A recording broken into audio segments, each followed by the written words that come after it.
పాత్రికేయ మిత్రులకు నా హృదయపూర్వక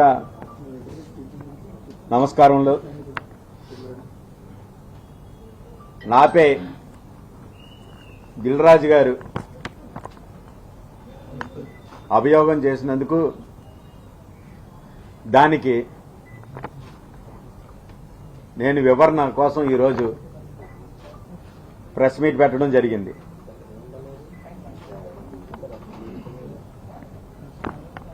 దిల్రాజు గారు ఆయన మాటల్లో ఆయన ఇది మేము ఆ నలుగురు అని గవర్నమెంట్ కానీ సినిమా ఆటోగ్రఫీ మినిస్టర్ దుర్గేష్ గారు సీరియస్ గా వార్నింగ్ ఇవ్వడంతో వాళ్ళు భయభ్రాంతులు గురై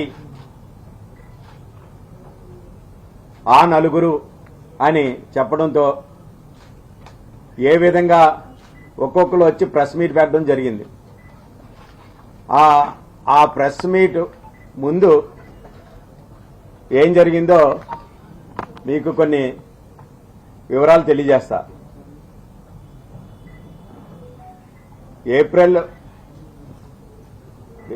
మే మొన్న 23వ తారీఖున నైట్ దుర్గేష్ గారు మినిస్టర్ గారు నాకు ఫోన్ చేసి సత్యనారాయణ హరిహర వీరమల్లు కోసం థియేటర్లు అన్ని బంద్ చేస్తున్నారా, ఆ సినిమాని దానికోసం అది ఇది అడగడం జరిగింది. ఎవరు ఆ నలుగురు అది ఇది అని నన్ను అడిగారు. సార్, అసలు పవన్ కళ్యాణ్ గారి సినిమా ఆపి దమ్ము ధైర్యం ఎవరికొందరా? అసలు అది ఇదంతా చాలా పూర్తండి. రేపు నేను ప్రెస్ మీట్ పెడతాను, మొత్తం అన్ని అసలు ఆపి ప్రసక్తే లేదు, ఇదంతా రాంగ్ ట్రాక్ వెళ్తుందని నేను చెప్పడం జరిగింది. అయితే ప్రెస్ మీట్ లో ఆ నలుగురు ఎవరు కూడా తెలియజేయి, మొత్తం అంతా అందరూ బండారం బయట పెట్టు అన్నారు. అలాగే సార్ అన్న. అదే రోజు మర్నాడు నేను ప్రెస్ మీట్ పెట్టడం మీ అందరికీ తెలుసు. ఆ ప్రెస్ మీట్ లో నైజాం వ్యాపారంలో, తెలుగు ఫిలింలో ఇండస్ట్రీలో వ్యాపారంలో నైజాంలో ఒక 10% ఈస్ట్ గోదావరి డిస్ట్రిక్ట్ జరుగుతుంది టోటల్ బిజినెస్ లో. కానీ వాళ్ళు దిల్రాజు గారు, సురేష్ బాబు గారు వీళ్ళందరూ కూడా బంధు అన్నదానికి తెర లేపింది వాళ్ళు. హరిహర వీరమల్లు సినిమాని ముందు ఏంటంటే దానికి ఆయన చెబుతూ నైజాంలో కొన్ని పరిస్థితులు మీకు చెప్పాలా. నైజాంలో దిల్రాజు గారు వేరే, అలాగే ఏసియన్ సునీల్, సురేష్ బాబు గారు ఒకటి. వాళ్ళు కొత్తగా ఎవరొచ్చినా సరే వాళ్ళని బతకనీరు. ప్రొడ్యూసర్ని ఆ థియేటర్లు 80% 90% వీళ్ళ చేతిలో ఉండడం వల్ల ప్రొడ్యూసర్ని గ్రిప్లో పెట్టుకుని వీళ్ళకి ఇష్టం వచ్చిన టెరమ్స్కి వీళ్ళ కబందాస్తాలతో నైజాం పెట్టుకోవడం. అప్పటి నుంచి వీళ్ళకి ఆ పేరు, ఆ నలుగురు అని ఆ పేరు. అదేవిధంగా గతంలో ఇదే దిల్రాజు గారు ఏలో వరంగల్ సీను అన్న వ్యాపారవేత్త నైజాంలో ఎంటర్ అవుతే వీళ్ళు ఎంత అరాచకాలు చేశారో మళ్ళీ ఒకసారి మీకు గుర్తు చేస్తున్నా. ఇస్మాయిల్ శంకర్ ఆ సినిమాకి థియేటర్లో కూడా ఏమీ లేకుండా ఎంత తక్కువ థియేటర్లో పడ్డాయో ఆ బిజినెస్ చూస్తేనే మీకే తెలుస్తుంది. అదేవిధంగా మా హీరో మెగా స్టార్ చిరంజీవి గారి సినిమా ఆచరణని కూడా వాళ్ళు ఏ విధంగా ఇబ్బంది పెట్టారో అందరికీ మరొకసారి గుర్తు చేస్తున్నాం. ఇటువంటి వ్యక్తి రాజమండ్రి జనసేన నేత అనుశ్రీ సత్యనారాయణ ఈ విధంగా పెట్టాడని వాళ్ళ మీద ఉన్న ఫోకస్. ఎందుకంటే అతను నిజంగా ఒక తూర్పుగోదావరి జిల్లా గురించే చెప్పి ఉంటే, అతను చెప్పి ఉంటే ఈస్ట్ సత్యనారాయణ తూర్పుగోదావరి జిల్లా ఎగ్జిక్యూటివ్లు డిస్ట్రిక్ట్ కలిపని చెప్తుడు. ఆయన ఎంత దురుద్దేశమో, ఎంత కన్నింగ్ నేచరో చూడండి. పవన్ కళ్యాణ్ గారు సోకాలు వీళ్ళందరికీ లెఫ్ట్ అండ్ రైట్ ఇవ్వడంతో అతను దాన్ని దృష్టి మళ్లించడానికి నా పేరు వాడుతూ రాజమండ్రి జనసేన నేత అని పార్టీ పేరు కూడా చెప్పడం జరిగింది. అంటే దీన్ని తిరిగి మీ పార్టీ అతనే చేశాడు, మీ అక్కడి నుంచే పుట్టింది అని రాంగ్ గా తెలియజేస్తూ అతను వాళ్ళ తమ్ముడిని శిరీష్ రెడ్డిని కాపాడుకోవడానికి నన్ను నా మీద అభియోగం మోపడం జరిగింది. ఎందుకంటున్నానంటే ఆయన చెప్పాడు ఏప్రిల్ 19వ తారీఖున సినిమాలు తూర్పుగోదావరి జిల్లాలో జరిగింది, నేను వెళ్ళలేదు అన్నది. 100% ఆయన సంబంధం లేదు. ఈ జిల్లా ఆయనకి సంబంధం లేదు. కానీ మేము ఏప్రిల్ 19న మేము నిర్ణయం తీసుకున్నప్పుడు గతంలో జనవరి 8న అనుకున్నాం. అప్పుడు కమిటీ వేసుకున్నాం. తర్వాత ఏమో 2-3 సార్లు చేసుకుని ఎగ్జిక్యూటివ్ డిస్ట్రిబ్యూటర్ కలుపుకుని మనం మాట్లాడుకుని జూన్ 1 నుంచి థియేటర్లు, సింగిల్ థియేటర్లు అది పర్సంటేజ్ దాన్ని చేయకపోతే మూసుకోవాల్సిన పరిస్థితి వస్తుంది. అలాగైతే నేను నడపగలం. చాలా నష్టాల్లో ఉన్నాం.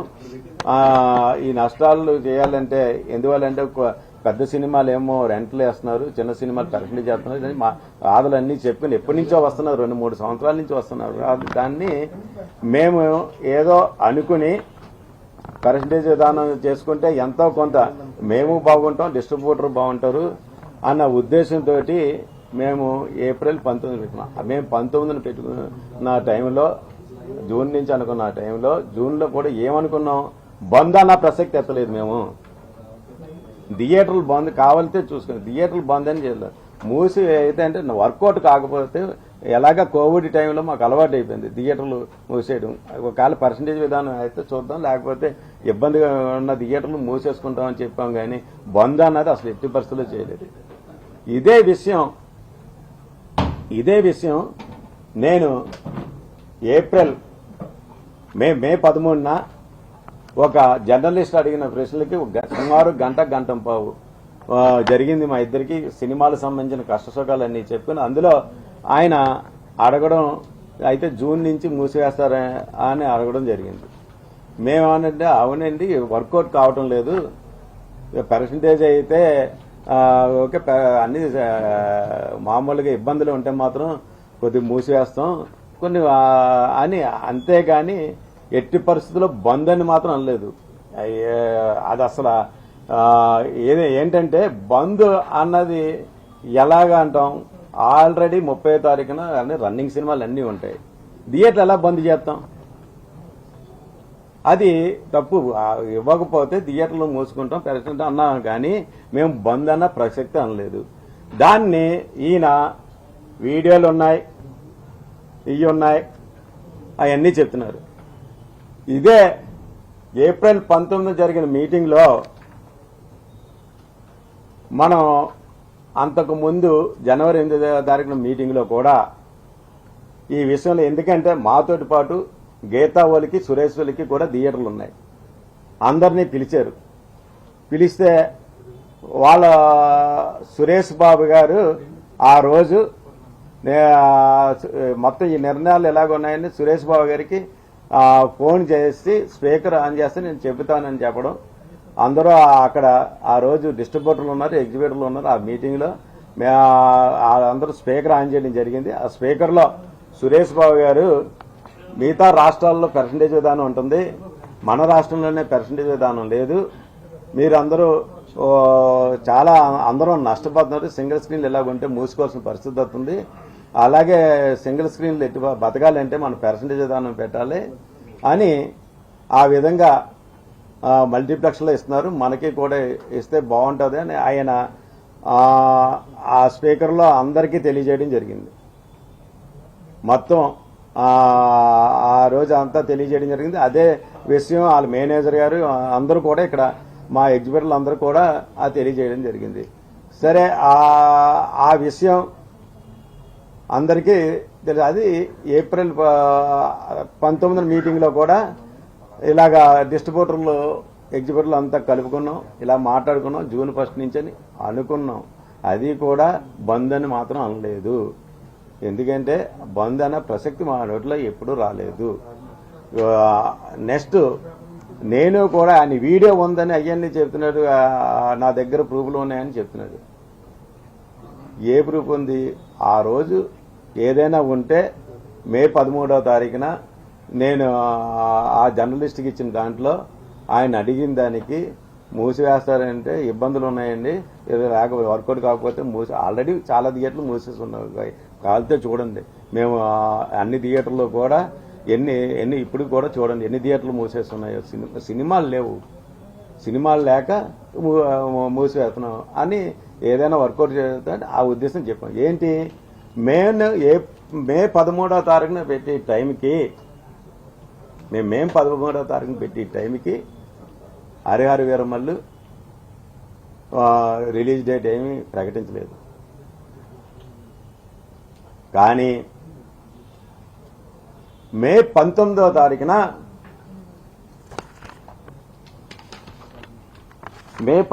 తారీఖున ఛాంబర్ వాళ్ళు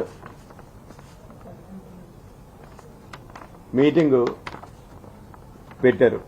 అప్పటికి హరిహర వీరమల్లు డేట్ ప్రకటించారు. ఆ విషయం దిల్ రాజు గారు కానీ సురేష్ బాబు కానీ తెలీదా? ఆ డేట్ ప్రకటించారు. ప్రకటించినప్పుడు మాకు ఎగ్జిబిటర్ సెక్టార్ చైర్మన్ అయిన రామ్ ప్రసాద్ గారు గుడివాడ ఎగ్జిబిటర్ అయిన ఆయన్ని దిల్ రాజు గారు సురేష్ బాబు ఫోన్ చేసి మీరు ఛాంబర్కి లెటర్ పెట్టండి అని ఒత్తిడి చేసి, నిజం కాదా? అది ఆయన 3 సెక్టార్లో సురేష్ బాబు దిల్ రాజు గారు ఫోన్ చేశారని చెప్పాడా లేదా? ఆన్ ద రికార్డ్ తీయండి. మొత్తం ఛాంబర్లో ఆయన మాటలన్నీ కూడా ఉంటాయి. దీని వెనకాతల దిల్ రాజు గారు లేరా? అదే ఆ రోజు మీటింగ్లో దిల్ రాజు గారు నాకు ఉదయం 8 గంటలకే ఎప్పుడో ఫోన్ చేశారు. ఫోన్ చేస్తే నేను సెటిల్ ఆడుతున్నాను. మా కొడుకు ఫోన్ ఎత్తితే సత్యనారాయణ అంటే సెటిల్ ఆడుతున్నాడంటే హైదరాబాద్ రాలేదంటే రాలేదని చెప్పడం జరిగింది. అయితే అవసరం లేదులే అని చెప్పడం. తర్వాత నేను కూడా ఆయనతో మాట్లాడలేదు, నాతో కూడా మాట్లాడలేదు, ఆయనతో మాట్లాడేసి అయితే అవసరం లేదులే అని ఫోన్ పెట్టడం నిజం కాదా? ఏంటంటే నెక్స్ట్ ఇంకోటి, ఈ టోటల్ ఆయన చెప్పడంలో కూడా ఏం చెప్తున్నాడు ఆయన? ఏప్రిల్ 19న తూర్పుగోదావరి జిల్లాలో జరిగింది. దాన్ని మొత్తం ఎపిసోడ్ అంతా అక్కడి నుంచి వచ్చింది. సత్యనారాయణ జనసేన నేత చేశాడని మొత్తం అంతా తిప్పి నా మీద పెట్టడానికి వాళ్ళ తమ్ముడిని కప్పిపించుకోవడానికి చేశాడు. ఈ 3 సెక్టర్లో కూడా మీరు ఆన్ ద రికార్డ్ తీయండి. ఇదే దిల్ రాజు సోదరుడు శిరీష్ రెడ్డి ప్రకటించాడా లేదా? ఏమని ప్రకటించాడు? చాలా మంది డిస్ట్రిబ్యూటర్లు కొద్దిగా వ్యతిరేకిస్తే అందరూ ఆశ్చర్యపోయారు కూడా. ఎవరు ఏమనుకున్నా సరే నా మాట ఏసియన్ సునీల్ అంటే సురేష్ బాబు మా మాట ఒకటే. ఎవరు ఏమైనా పోయినా జూన్ 1 నుంచి థియేటర్లు బంద్ అని ప్రకటించింది ఆ వ్యక్తి శిరీష్ రెడ్డి.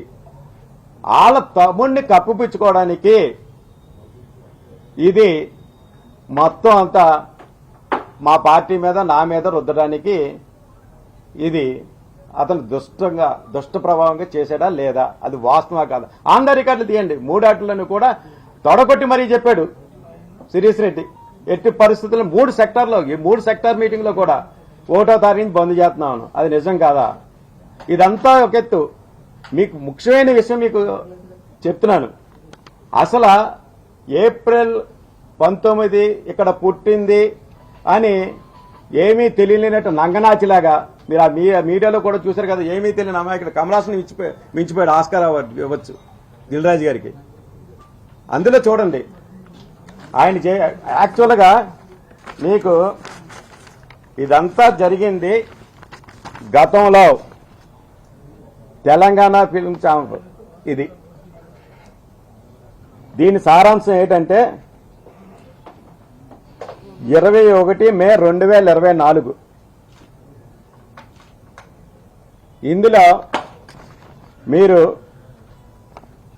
ఈరోజు అనగా 21 మే 2024 ఈ కింది పేర్కొన్న సభ్యులు మీటింగ్లో పాల్గొని ఉన్నారు. మొట్టమొదటి పేరు ఎవరు? శిరీష్ రెడ్డి గారు. ఎవరు శిరీష్ రెడ్డి గారు అంటే దిల్రాజు తమ్ముడు. దిల్రాజు తమ్ముడు. ఇతను తప్పించడానికే నా మీద పెట్టాడు, చూసుకోండి. ఇది దిల్రాజు తమ్ముడు. తర్వాత రెండో వ్యక్తి ఎవరు? సునీల్, ఏషియన్ ఫిలిమ్స్ సునీల్ గారు. ఈయన ఎవరు? సునీల్ గారు అంటే ఏషియన్ ఫిలిమ్స్ సునీల్ అంటే సురేష్ బాబు ఇద్దరు పార్ట్నర్స్. సురేష్ బాబు ఇద్దరు పార్ట్నర్స్. వీళ్ళంతా కలిసి ఈ మీటింగ్ లో ఎగ్జిబిటర్ అందరూ మనుగడ కోసం చర్చించడం జరిగింది. సినిమా థియేటర్ మూత పడకుండా కాపాడుకోవడానికి మాలో మేము తీసుకున్న నిర్ణయం. చూడండి, ఏ సినిమా 20 కోట్ల సినిమా ఎంత పర్సంటేజు, మళ్ళీ 10 కోట్ల సినిమా ఎంత పర్సంటేజు, 10 కోట్ల లోపు సినిమా ఏ పర్సంటేజు, అది కాకుండా గమనిక పెద్ద మరియు మీడియా సినిమాలకు గాను 2% నెగోషియేషన్స్ అంగీకరించబడింది. అనగా 73% ఆఫ్ డిస్ట్రిబ్యూటర్, 27% ఆఫ్ ఎగ్జిబిటర్. పైన పరికరణ పర్సెంట్ విధానం జూలై 1, 2024 నుండి అమలు చేయడానికి మాలో మేము తీసుకున్న నిర్ణయం. జూలై 2024లో వాళ్ళు తీసుకున్నారు. ఇది ఎందుకు అమలు చేయలేదు? ఇది అసలు మీరందరూ గమనించాల్సిందంటే దిల్ రాజు యొక్క మనస్తత్వం మీ అందరికీ అర్థమవుద్ది. మేము అందరికీ కూడా మొత్తం ఈ ప్రెస్ మీట్లో చూసిన ప్రజలందరూ ఒక్కసారి గమనించి దిల్ రాజు యొక్క మనస్తత్వం ఇది జూలైలో 8% నిర్ణయించడం జరిగింది. ఇది ఎందువల్ల చేశారు? ఇది ఎందుకు అమలు చేయలేదు? దానికి అసలు కారణం సోకాల్ దిల్ రాజ్, సురేష్ బాబు, సునీల్. ఎందువల్లంటే గేమ్ చేంజర్ సినిమా ప్రొడ్యూసర్ ఎవరు? దిల్ రాజ్. సంక్రాంతికి వస్తున్న ప్రొడ్యూసర్ ఎవరు? దిల్ రాజ్. హీరో ఎవరు? వెంకటేష్, సురేష్ బాబు బ్రదర్. ఈ సినిమాలు రెండు ఉన్నాయని ఈ ఎగ్జిబిటర్లో సోదరు ఇందులో సంతకం పెట్టిన శిరీష్ రెడ్డి, అదేవిధంగా సునీల్, సురేష్ బాబు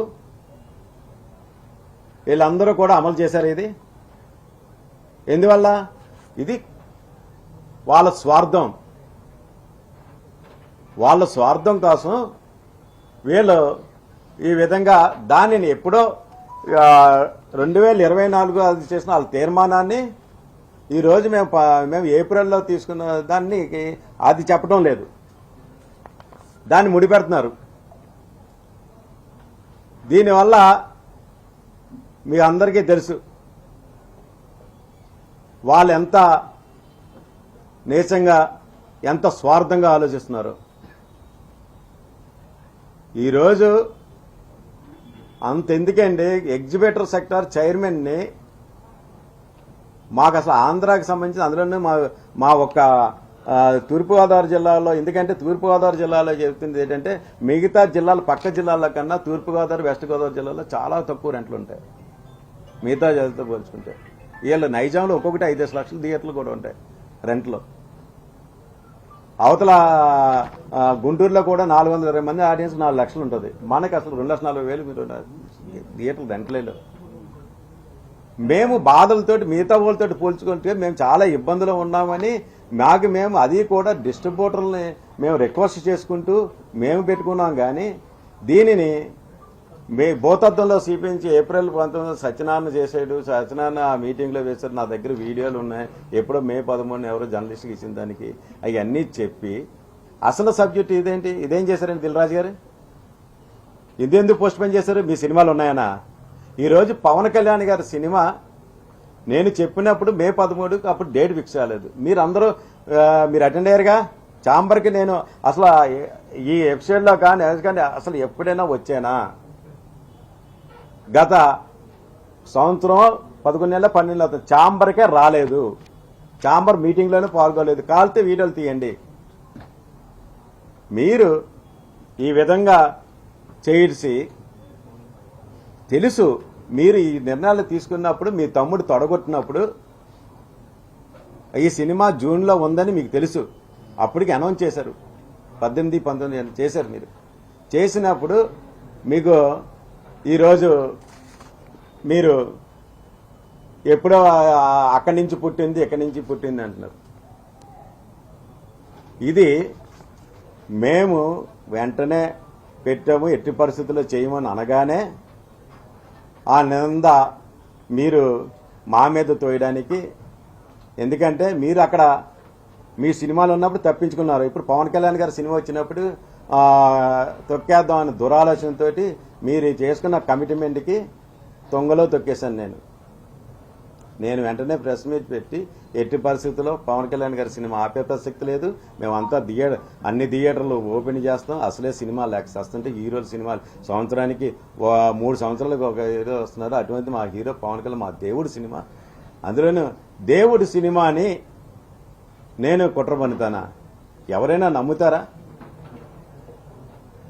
మా పవన్ కళ్యాణ్ గారి సినిమాని నేను అసలు ఆఫ్ చేస్తానా? దమ్ము ధైర్యం ఎవరికి ఏంటి? అరవింద్ గారే దుస్సాహనం చెప్పారు. అంత దమ్ము ధైర్యం లేదని దిల్రాజు గారు చెప్పారు. ఎవడో ఒక ఈస్ట్ గోదావరి నుంచి వచ్చి సత్యనారాయణకి ఆ దమ్ము ధైర్యం ఉంటుందా? అందులోనే పవన్ కళ్యాణ్ భక్తుని నేను. ఇది అసలు ప్రజలు గమనించనుకున్నారా ఏంటి? ఇదంతా ఏంటి అన్ని మొత్తం ఇవన్నీ చెప్పిన తర్వాత మళ్ళీ మీకు వస్తాం సార్. ఇది ఫ్లోలో మొత్తం ఒక్కొక్కటి మొత్తం దిల్రాజు గారు ఆయన ఆస్కార్ అవార్డు ఆ నటనకి ఆ రోజు అంతా చూసి ఉంటారు. ఆయన వ్యక్తిత్వం బయట పెట్టాలా? ఇది వాస్తవం కాదా? దాన్ని తీసుకొచ్చి ఇంకోటి, నిన్న మీరు టీవీలో స్క్రోలింగ్లు అన్నీ చూసుంటారు. మొత్తం స్క్రోలింగ్లు అన్నీ చూసుంటారు. పవన్ కళ్యాణ్ గారు స్టేట్మెంట్ ఇచ్చారు. ఏం స్టేట్మెంట్ ఇచ్చారు? ఈసారి నా సినిమా అయినా సరే రేట్లు రావాలంటే త్రూ ఛాంబర్ ద్వారా రావాలి ఆయన స్టేట్మెంట్ ఇవ్వడం జరిగింది. దీనికి నటుడు, ఆస్కార నటుడు దిల్రాజు గారు వెంటనే స్వాగతిస్తున్నామని చెప్పారు. మీరు చూసి ఉంటారు స్క్రోలింగ్. ఈరోజు పవన్ కళ్యాణ్ గారు పెట్టగానే స్వాగతిస్తామని చెప్తారు. పవన్ కళ్యాణ్ గారి సినిమా జూన్ 12 అని తెలిసి జూన్ 1 బంద్ అని అన్ని ఇదే టీవీ స్క్రోలింగ్లు అన్నీ వచ్చాయిగా. ఇదే స్క్రోలింగ్లు అన్నీ వచ్చాయి కదా. నువ్వెందుకు ఇది ఖండించలేదు? అంటే మమ్మల్ని అడ్డు పెట్టుకుని నువ్వు నైజా నవాబుగా వెళ్ళారనుకుంటున్నావు. దానికి మేము ఒప్పుకోలేదు. దానికి తిరిగి మా మీద పెట్టావు. ప్రజలందరూ గమనిస్తానన్నారు. మా నాయకుడు కూడా నేను ఎటువంటి వాడు, అనుశ్రీ సత్యనారాయణ ఎటువంటి వాడు, దిల్రాజు ఎటువంటి వాడు, సినిమా ఇండస్ట్రీలో ఎవరాలు ఎటువంటి వాడు అందరికీ తెలుసు. మొత్తం యావత్ ప్రపంచానికి తెలుసు మీ యొక్క స్వార్థాలు. దాన్ని మీరు ఈ విధంగా పెట్టి మీరు నిజంగా అరవింద్ గారు ప్రెస్ మీట్ పెట్టి నాకు 15 థియేటర్లు ఉన్నాయి, నేను ఇంకా ఆ టైం అయిపోగానే వదిలేస్తున్నారు. మీరు ప్రెస్ మీట్ పెట్టినప్పుడు పక్కన సురేష్ బాబు, సునీల్ని ఎందుకు పెట్టుకోలేదు మీరు?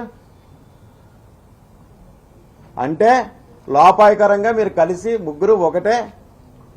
కానీ ప్రెస్ మీట్లో మాత్రం నేను ఒక్కటే నాకు ఇన్ని థియేటర్లు ఉన్నాయంటే అంత పిచ్చోలా మీరు. మైత్రి మూవీస్ మీ అరాచకాలు తట్టుకోలేక వాళ్ళు సొంతంగా ఆఫీస్ పెట్టుకుని వాళ్ళ చేత వాళ్ళు తొక్కడానికే కదా మీరు శత్రుఘ్న ముగ్గురు కలిశారు. అది ప్రజలందరికీ తెలియదా?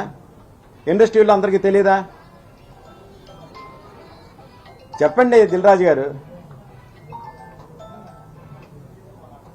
మీరు చేస్తున్నది మీకు ఏదో అపరమేధావని ఆయన చెప్పడం దిల్రాజ్ డ్రీమ్స్ అంట. ఇదేనా మీ డ్రీమ్?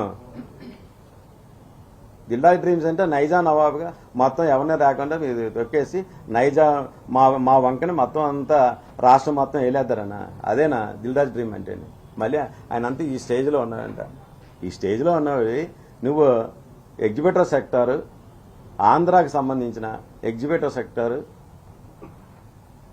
రామ్ ప్రసాద్ గారు చైర్మన్ గారికి మీరు సురేష్ బాబు గారు ఒత్తిడి చేసి ఛాంబర్లో లెటర్ పెట్టించారా లేదా? ఎందుకది? ఇది నిజం కాదా? అది కూడా 18వ తారీఖు 18వ తారీఖు ఆ లెటర్లు కూడా ఉన్నాయి. ఇగో అది ఆయన చెప్పడం కూడా జరిగింది. 3 సెక్టార్లో కూడా ఆయన చెప్పడం కూడా జరిగింది. దీన్ని అప్పటికి పవన్ కళ్యాణ్ సినిమా అనౌన్స్ అయింది. అప్పుడు మీరు సోకాల్ సురేష్ బాబు ఉన్నారు, మీరు ఉన్నారు, మీ తమ్ముడు ఉన్నాడు, శిరీష్ రెడ్డి గారు ఉన్నారు. ఎందుకు ఆ రోజు ఖండించలేదు? ఖండించడం వదిలే, శిరీష్ రెడ్డి గారు 3 సెక్టార్లో కూడా ఎట్టి పరిస్థితుల్లో జూన్ 1 నుంచి బంద్ అని చెప్పారా లేదా? అందరు రికార్డ్ తీయండి. అది అందరూ కూడా తెలిసిన విషయమే కదా. 3 సెక్టార్లలో దీన్ని మీరు నా మీదకు తోలి ఏదో మీరు తప్పించుకున్నారంటే అది కరెక్ట్ కాదు. భగవంతుడు ఉన్నాడు, అంతకంతా ఉంచి నా దేవుడు శ్రీ పవన్ కళ్యాణ్. ఆయన అంతా గమనిస్తాడు. అంత అమాయకులు శిక్ష పడితే ఒప్పుకోడు, దుర్మార్గులు చండాలం ఏదో అంటారు కదా, మొత్తం తోలు తొక్క తీసి అంతు చూసేస్తాడు దుర్మార్గులు ఎవరైనా చేశారంటే. ఎందుకంటే నేను పార్టీ పెట్టినప్పటి నుంచి ఉంటున్నాను. పార్టీ పెట్టినప్పటి నుంచి నేను పవన్ కళ్యాణ్ గారి పార్టీ సిద్ధాంతాలు కానీ అది కానీ నేను ఎప్పుడూ అవాయిడ్ చేయలేదు. నాకు నిజంగా చాలా బాధాకరమైన విషయం, నా వ్యాపారాలు మానుకుని ఎక్కువ అసలు ఈ మధ్య చూడండి నా థియేటర్లు నాకు ఈ సినిమాలే చేయటం లేదు. నేను వ్యాపారం బాగాలేదు, సినిమాలు చేయటం లేదు. అయినా సరే సినిమాలు కూడా ఎలాగుంటున్నాయో మీరు పేయింగ్ కూడా లేవు చాలామంది. వాటికి నేను మామూలుగా ఉంటే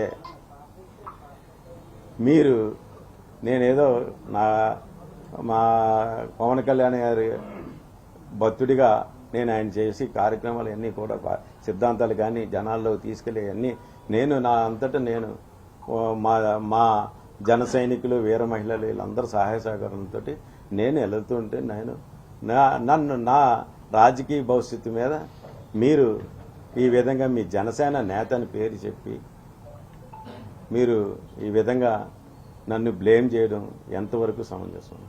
మీరు ఇప్పటికీ కూడా పత్రిక ముఖంగా ఛాలెంజ్ చేసి చెప్తున్నాను, హరిహర వీరమ్మలు నేను బ్యాన్ చేయండి అని మీరు వీడియో ఉందని అంటున్నారు కాబట్టి అది నిజంగా నిరూపించండి.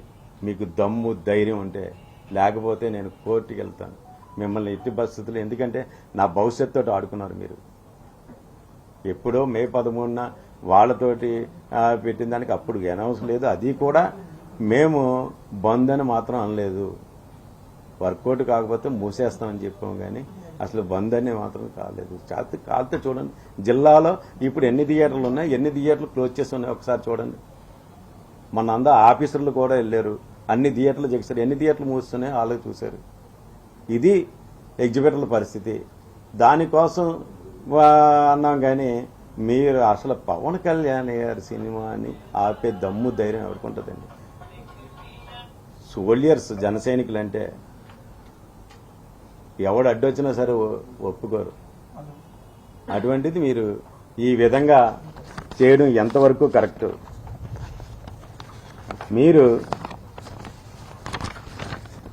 మీరు సురేష్ బాబు, మీ తమ్ముడు శిరీష్ రెడ్డి, సునీల్, మీరు చేస్తున్న అరాచకాలు అందరికీ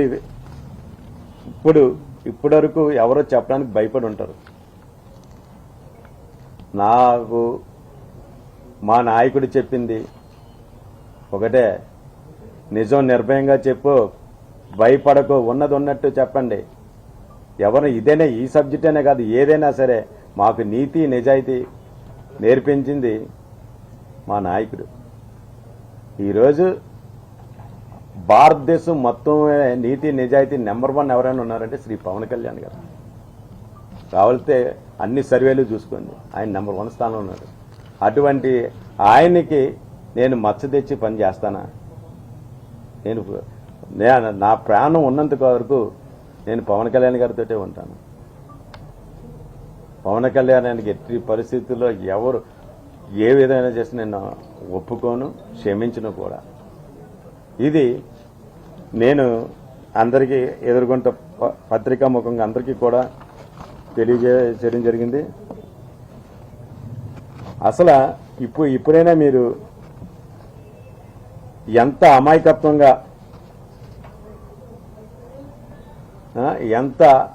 అమాయకత్వంగా, ఏ విధంగా ప్రెస్ మీట్ పెట్టారో చాలా మంది ట్విట్టర్లో కూడా చేస్తున్నారు. హాయ్ కమలాసన్ అని పెట్టడం కూడా చాలా చూసాం మనం. దిల్రాజు గారు ఒక మీ స్వార్థం కోసం మాలాంటి అమాయకుని బలి చేయడానికి ఎట్టి పరిస్థితుల్లో ప్రయత్నం చేయకండి. మేము నా సినిమా వ్యాపారంలోనే నాకు పవన్ కళ్యాణ్ గారి పరిచయం. సినిమా ప్రపంచం విస్తృతమైపోయింది, అందువల్ల సమిష్టి నిర్ణయాలు తీసుకోలేకపోతున్నాం అని దిల్రాజు గారు మాట్లాడుతున్నారు. ఎవరి నిర్ణయాలు సొంతంగా తీసుకుంటున్నారు, ఈ సినిమా ప్రపంచం విస్తృతంగా అయిపోయింది, అందువల్ల సమిష్టి నిర్ణయాలు తీసుకోలేకపోతున్నారు. ఏంటి దానికి ఏం చెప్పాడండి ఆయన? సమిష్టి నిర్ణయాలు తీసుకోకపోతున్నారు. సమిష్టి నిర్ణయాలు ఎప్పుడు తీసుకుంటాడండి? నువ్వు సునీల్ తోటి, సురేష్ బాబు తోటి ముగ్గురు కలిసి సమిష్టి నిర్ణయాలు తీసుకుంటారా? అక్కడ సమిష్టి నిర్ణయమా అంటే ఏంటి? స్వార్థం కోసం సమిష్టి నిర్ణయమా? వాళ్ళు ముగ్గురు దానికి అప్పుడు సమిష్టిగా ఉంటారు. ఇది ఇండస్ట్రీ విషయం కదా, ఇండస్ట్రీ వచ్చేటప్పటికి స్వార్థం. ఎందుకు అర్థమవుతుంది కదా. ఆయన సినిమా ఏంటి 2024 21 మే నాడు వాళ్ళ తమ్ముడు సునీల్ పెట్టిన సంతకాలు జూలై నుంచి అమలు జరుగునని పెట్టింది. గేమ్ చేంజర్ సినిమా నెక్స్ట్ సంక్రాంతికి వస్తున్న సినిమాని రిలీజులు ఉన్నాయని దీన్ని తొంగలో తొక్కింది మాట వాస్తవా కాదా? అప్పుడు ఆలోచన ఎందుకు ఆచరణ పెట్టలేదు? ఇప్పుడు మా వంకన మా మీద నేరం వేస్తే సరిపోద్దని ఆంధ్రప్రదేశ్ ఎగ్జిబిటర్ సెక్టర్ చైర్మన్ ని ఫోన్ చేసి ఒత్తిడి చేసి సురేష్ బాబు మీరును ఛాంబర్లో పెట్టండి, ఛాంబర్కి లెటర్ పెట్టండి అని ఆయన ఇదే విషయం నేను చెప్పింది కాదు. నేనైనా వేళ ప్రత్యేకంగా చెప్పడం కాదు. అందరు సెక్టార్లో కూడా 3 సెక్టార్లో కూడా సురేష్ బాబు దిల్రాజు గారు ఫోన్ చేశారు అని చెప్పడం జరిగింది. దానికి మీ తమ్ముడు తొడగొట్టే ఆయనే కదా బంద్ అని పెట్టింది. మేము బంద్ అన్న పదం ఎక్కడా లేదే, వర్కౌట్ కావటం లేదు. పర్సంటేజ్ విధానం వేస్తాం, లేకపోతే మూసివేస్తాం. ఎందుకంటే మూసివేయడం అంటే ఎలాగా ఇప్పుడు చూడండి, అన్ని థియేటర్లు కూడా మూసి ఉన్నాయి, ఈ సినిమాలు లేవు అన్న ఉద్దేశం. అందులోనే ఈ విషయంలో నన్ను టార్గెట్ చేసే దుస్సాహనానికి నిజంగా మీరు చేశారు. మీరు ఎంత స్వార్థపరులో, ఇండస్ట్రీలో ఎవరిని కదిపినా దిల్రాజు గారు ఎవరిని కలిపినా చెప్తారు మీకోసం, మీ తమ్ముడి కోసం. వైజాగ్లో మీ మేనేజర్ శ్రీనివాస్ కోసం, థియేటర్లో అక్కడ ఎగ్జిబిటర్లో ఏ విధంగా ఇబ్బంది పెడుతున్నారో. నిన్నేదో ఎగ్జిబిటర్ల బాధలు చాలా ఉన్నాయి, అదేదో నక్కవినంగా ఏమైనా చెప్పారు కదా, బాధలు ఉన్నాయి. బాధలు ఉంటే సాల్వ్ చేస్తుంది. నువ్వు పెద్దవన్నీ అన్నావు కదా, ఇన్ని సంవత్సరాల నుంచి ఎందుకు చేయలేదు? ఎన్ని సంవత్సరాల నుంచి ఉన్నది?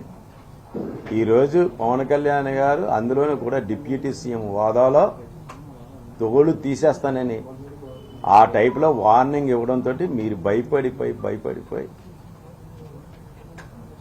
మీరు ఈ విధంగా అది ఎలా తోలాలని ఈ విధంగా మీ తమ్ముడిని రక్షించుకోవడం కోసం మీరు పెట్టిన పన్నాగం. ఆ నలుగురు దిల్ రాజు గారు తమ్ముడు శ్రీష్ రెడ్డి అండి, సురేష్ బాబు, సునీల్. దిల్ రాజు గారు చేసిన ఆరోపణకి పార్టీ ఇంత సీరియస్ గా మీ మీద యాక్షన్ తీసుకున్నప్పుడు పార్టీని నమ్ముకుని పార్టీ వ్యవస్థాపక పార్టీ స్థాపించినప్పటి నుంచి ఇప్పటిదాకా ఉన్న మీరు మీ మాటలన్నీ ఆ నలుగురి మీద మీ పార్టీ చర్య తీసుకుంటుందా? ఏంటి పార్టీకి ఆ ఇండస్ట్రీకి సంబంధం లేదండి. గవర్నమెంట్ ఆల్రెడీ పవన్ కళ్యాణ్ గారు మొత్తం ఎవరు ఏంటి అన్నది ఆయనకు తెలుసు. తప్పు చేసిన మాత్రం ఎట్టి పరిస్థితి వదలను. రిటర్న్ గిఫ్ట్ బాగా ఇచ్చారు, థ్యాంక్స్ అని కూడా చెప్పడం అంటే ఆయన అంత సీరియస్గా ఉన్నారు.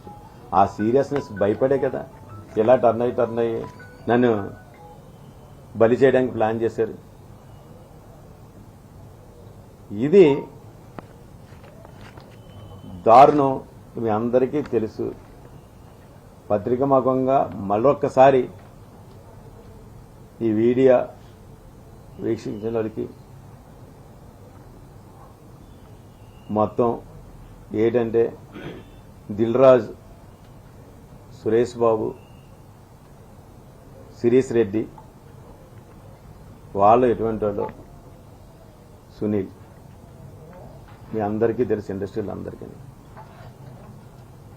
దాన్ని మా మీద పెట్టడం ఎంతవరకు సభ ఇండస్ట్రీ పెద్దలు కూడా ఆలోచించాలి. ఆయన దుర్గేష్ గారు కానీ పవన్ కళ్యాణ్ గారు కానీ ఏం చెప్పారు, మీకేమైనా సమస్యలుంటే అందరూ వచ్చి సమస్యలు చెప్పండి అని తెలియజేయమని ఆయన చెప్పారని చెప్పడం జరిగింది.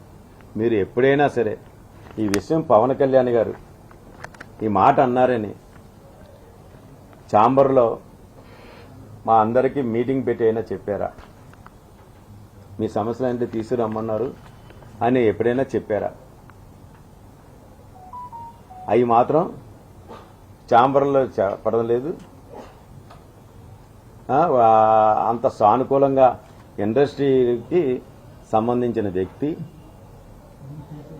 అందరి గురించి తెలిసిన వ్యక్తి పవన్ కళ్యాణ్ గారు, డిప్యూటీ సీఎం. మన కష్టాలు తీర్చే దేవుడు ఎవరైనా ఉన్నాడంటే పవన్ కళ్యాణ్ గారు. ఆయన అంతటా అదని మీరు అడగకుండానే ఆయన మీరు కష్టాలు తీసుకురండి అని చెప్పారంటే ఆయన వ్యక్తిత్వం చూసుకోండి. అటువంటి వ్యక్తిని సినిమాని ఆపడానికి మీరు కుట్రలో ఎన్ని పన్ని ఆయన ఇచ్చిన వార్నింగ్కి తిరిగి ఇలా చేయడం ఎంతవరకు కరెక్ట్? ఆరోపణలు అని చెప్పి లేఖలో పేర్కొన్నారు.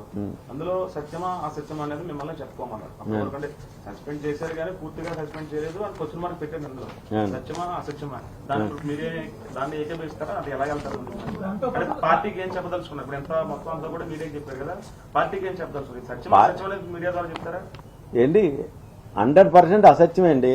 ఇప్పుడు ఇదంతా తెలిసిందంతా మీరంతా చూస్తున్నారు కదా, ఇందులో డేట్లతో సైతంగా ఉన్నాయి. ఇదంతా చూడండి ఏంటి, ప్రొడ్యూసర్ది మీటింగ్ కూడా చూడండి 19 ఏంటి 19వ తారీఖున ఛాంబర్ సెక్రటరీ గారు లెటర్ కూడా చూడండి. ఇవన్నీ మీకు ప్రూఫ్లు ఇవన్నీ చూడండి. సినిమా రిలీజ్ అయిన తర్వాతే వీళ్ళు ఇదంతా చేసింది. నేనేమైనా ఈ మీటింగ్లో కానీ ఛాంబర్ మీటింగ్లో కానీ ఈ జరిగిన నేను ఒక్కటైనా పాల్గొన్నానా?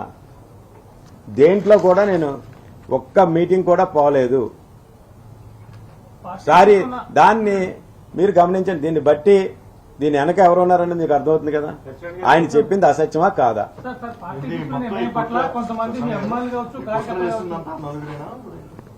100% అండి. కుట్ర చేసింది అంటే మీకు అర్థమవుతుంది కదా. ఎప్పుడో మే నెల 21, 2024లో తీసుకున్న నిర్ణయాన్ని అది ఇలా సినిమాలు ఉన్నాయని ఆ నిర్ణయాన్ని తొంగలో తొక్కేసి ఈరోజు పెద్ద సినిమాలు ఉన్నాయని జూన్ 1 నుంచి అమలు చేయడానికి వీళ్ళు ఎంత కుట్రలు పన్నారో మీకు అర్థమవుతుందా చూడండి. వాళ్ళ తమ్ముడు మాటలు ఆన్ ద రికార్డు చూడండి. బొందని పెట్టింది అతను. ఆ స్క్రోలింగ్ చేసినప్పుడేమో ఈ సోకాల్ సురేష్ బాబు కానీ, దిల్ రాజు గారు కానీ, సునీల్ కానీ ఎవరన్నా ఖండించారా? ఎవరూ ఖండించలేదు కదా. పార్టీకి పంపిస్తారు ఇదంతా లేఖ రూపంలో మీరు వెళ్తారా? పార్టీ కలుస్తారు, లేఖ రూపంలో పంపలేదు. నేను ఈ అన్ని విషయాలు కూడా ఇదేంటంటే ఈ ఎంత దారుణం ఏంటంటే ఇది మీడియా మిత్రులందరికీ కూడా నా గురించి తెలుసు. నేను 100% పార్టీకి ఎంత లాయల్టీగా ఉంటానో మీ అందరికీ తెలుసు. ఈ విషయం పట్ల అటువంటిది లాయల్టీగా ఉన్నప్పుడు నిజంగా చాలా షాకు గురైను. కానీ అందులో మా దేవుడు అందులో చిన్న మ్యాటర్, ఇది సత్యమా అసత్యమా అని నాకు అవకాశం ఇచ్చారు. దాన్ని బట్టి పార్టీ నా మీద ఏ విధంగా మీరు అర్థం చేసుకోండి. ఇవన్నీ కూడా మీకు ఎలాగైతే ఏమని చెప్పానో ఇవన్నీ కూడా నా దేవుడు నాకు అవకాశం ఇచ్చాడు.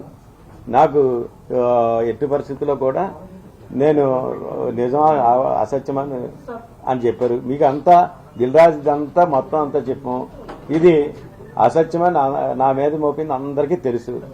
అది దీన్ని ఇవన్నీ కూడా మీరందరూ ఎలాగా తీసుకెళ్తారు. నేను పర్సనల్గా మొత్తం ఏం జరిగింది ఏంటని మొత్తం అంతా కూడా నేను పార్టీ ఆఫీస్కి తెలియజేస్తాను. ఇవన్నీ మీ ద్వారా బయటపెట్టడానికి పార్టీ నిర్ణయం తీసుకుంది అనుకోవచ్చా? భలేవరండి. అలా కాదు. పార్టీ నిర్ణయం అన్నది పార్టీ నిర్ణయం ఒకసారి గమనించండి. నీతి నిజాయితీకి మారిపోయారు జనసేన పార్టీ పవన్ కళ్యాణ్ గారు. సార్ మీరు పార్టీ తను అసలు సార్. అతను మనోడైనా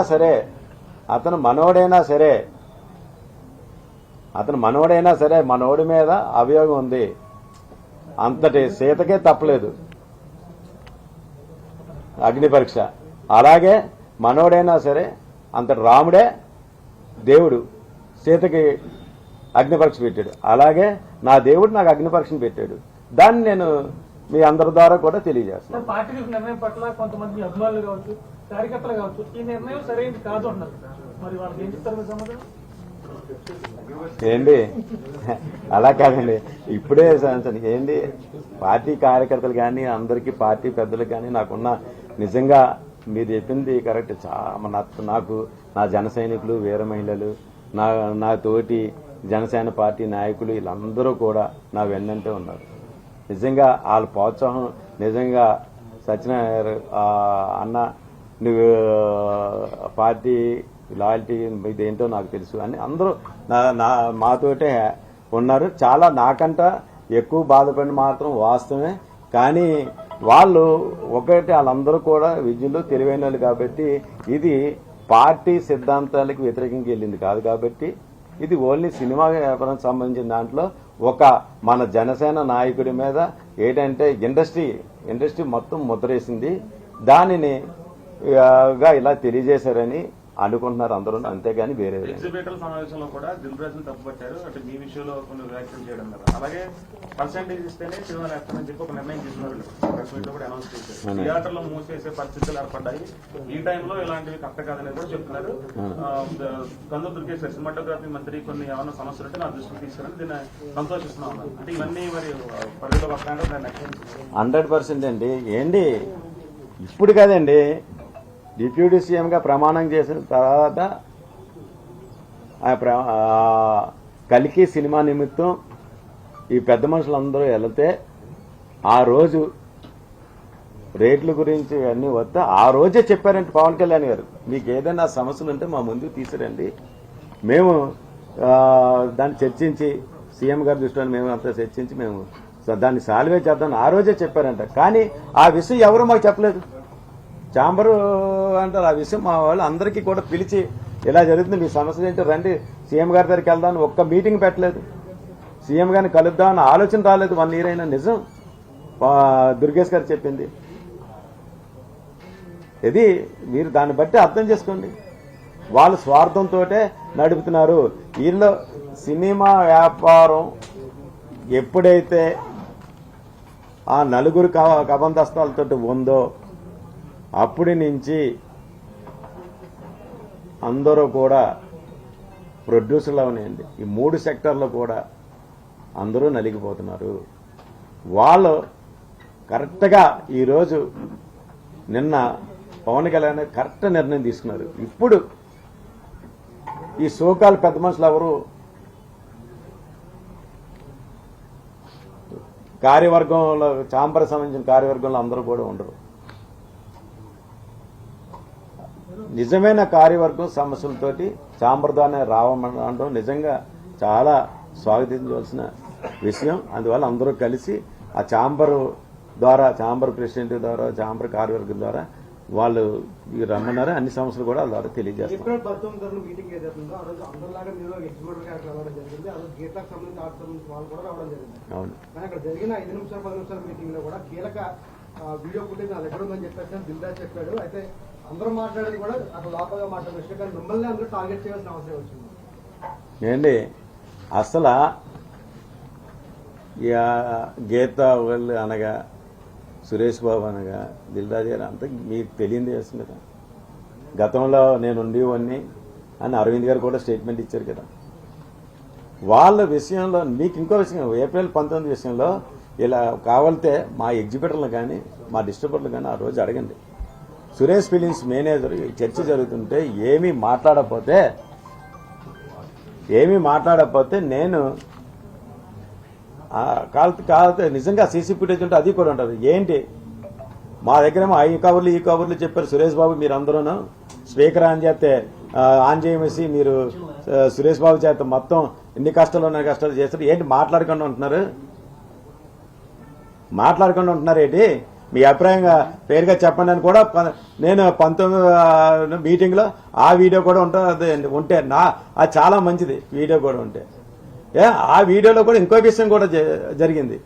ఏంటంటే డిస్ట్రిబ్యూటర్లు ఒప్పుకోకపోతే డిస్ట్రిబ్యూటర్లు అందరూ కూడా మీ అభిప్రాయం ఏంటండి డిస్ట్రిబ్యూటర్ గారిని కూడా నన్ను అడిగారు. డిస్ట్రిబ్యూటర్గా కూడా నేనేం చెప్పానంటే నేను కూడా మీతో ఏకీపిస్తున్నాను. ఎందుకంటే ఎక్కువ పెడితే రెంట్లు అయితేనే మన డిస్ట్రిబ్యూటర్కి మిగులుతుంది. ఈ డిస్ట్రిబ్యూటర్గా అయితే మీకు ఓటేస్తాను, అందులో తేడా లేదు. ఎగ్జిబిటర్గా ఉన్నాను కాబట్టి ఈ కష్టాలు ఉన్నాయి కాబట్టి ఉంటాను. నేను దీనికి వేస్తాను దానికి వేస్తాను. ఆ రోజు నేను నిజంగా ఆ వీడియో ఉంటే మీకు మొత్తం అంతా తెలుస్తుంది. పన్ను దుర్గేష్ గారు చెప్పారు, విచారణకు ఆదేశించాం, విచారణ రిపోర్ట్ వచ్చిన తర్వాత ఆ 4 ఎవరు తీరుస్తాం అని చెప్పారు. ఆ విచారణ పూర్తిగా అయిందా కాలేదా, అవ్వకుండానే మీ మీద పార్టీ పరంగా నిర్ణయం తీసుకోవడం ఎలా చూడాలి?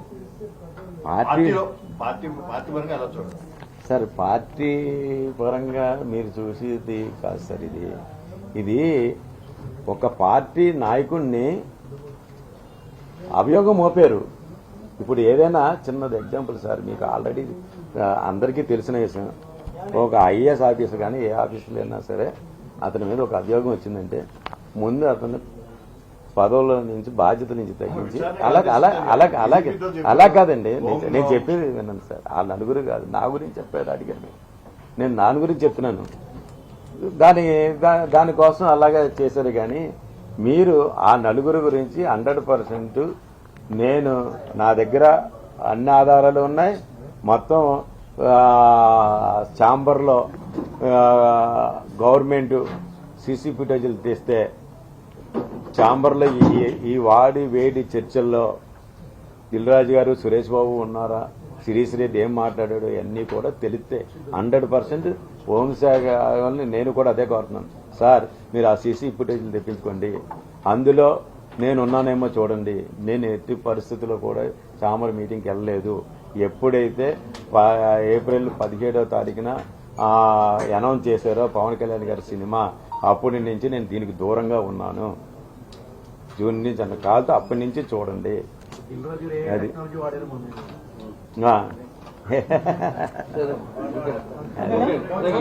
చాలా చాలా థ్యాంక్స్ మీ అందరికీ ఇంత ఓపికగా నా ఆవేదన అర్థం చేసుకున్నందుకు.